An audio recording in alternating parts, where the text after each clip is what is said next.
ଖରା ବେଳେ ବାପା ଗାଈମାନଙ୍କୁ ଖାଇବାକୁ ଦେଇଥିଲେ। ଖାଇବାକୁ ଦେଇସାରିବା ପରେ ଘାସ ଖାଇବାକୁ ଦେଇଥିଲେ।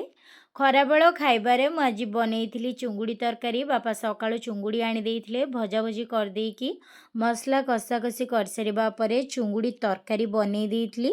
ଚୁଙ୍ଗୁଡ଼ି ତରକାରୀ ବନେଇ ସାରିବା ପରେ ସୋୟାବିନ୍ ବଡ଼ି କଷା ବନେଇ ଦେଇଥିଲି। ମସଲା କଷାକଷି କରିଦେଇକି ସୋୟାବିନ୍ ବଡ଼ି କଷି ସାରିବା ପରେ ପାଣି ଦେଇଥିଲି। ତରକାରୀ ଫୁଟିଗଲା ପରେ ଗରମ ମସଲା ପକାଇ ଦେଇକି ଓହ୍ଲେଇ ଦେଇଥିଲି।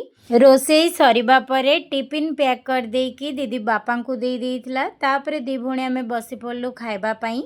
ଭାତକୁ ସୋୟାବିନ୍ ବଡ଼ି ତରକାରୀ ଦି ଭଉଣୀ ମିଶିକି ପେଟେ ବାଡ଼େଇ ଦେଇଥିଲୁ। ଖାଇସାରିବା ପରେ ମୁଁ ମୋର ଷ୍ଟଡି ଚ୍ୟାନେଲ୍ ପାଇଁ ଭିଡ଼ିଓ ସୁଟିଂ କରିଦେଇଥିଲି। ଭିଡ଼ିଓ ସୁଟିଂ କରିସାରିବା ପରେ ଦିଦିର ମୋର ମିଶିକି ଘର କାମରେ ଲାଗି ପଡ଼ିଥିଲୁ। ଘର କାମ ସବୁ ସରିବା ପରେ ମୁଁ ଗୁହାଳ ଓଳେଇ ଦେଇକି ଗାଈମାନଙ୍କୁ ଘାସ ଖାଇବା ପାଇଁ ଦେଇଥିଲି। ଘାସ ଖାଇବାକୁ ଦେଇ ସାରିବା ପରେ ଗୁହାଳେ ପ୍ରବଳ ମଶା ହେଉଥିଲେ। ଗାଈମାନଙ୍କ ପାଖରେ ଧୂଆଁ ଲଗେଇ ଦେଇଥିଲି। ଏବେ ଶୀତ ଦିନେ ପ୍ରବଳ ମଶା ହେଉଛନ୍ତି। ଘର କାମ ସବୁ ସରିବା ପରେ ଦିଦିର ମୋର ଗୋଡ଼ ହାତ ଧୋଇ ଦେଇକି ଠାକୁରଙ୍କୁ ମୁଣ୍ଡିଆ ମାରି ସାରିବା ପରେ ଯାଇକି ଦୋକାନ ଖୋଲି ଦେଇଥିଲୁ। ଆପଣମାନଙ୍କୁ ଭିଡ଼ିଓଟି କେମିତି ଲାଗିଲା କମେଣ୍ଟରେ ନିଶ୍ଚିନ୍ତ ଭାବରେ ଜଣାଇବେ। ପ୍ଲିଜ୍ ଭିଡ଼ିଓଟିକୁ ଲାଇକ୍ ଏବଂ ଚ୍ୟାନେଲଟିକୁ ସବସ୍କ୍ରାଇବ୍ କରିଦିଅନ୍ତୁ। ଜୟ ଜଗନ୍ନାଥ।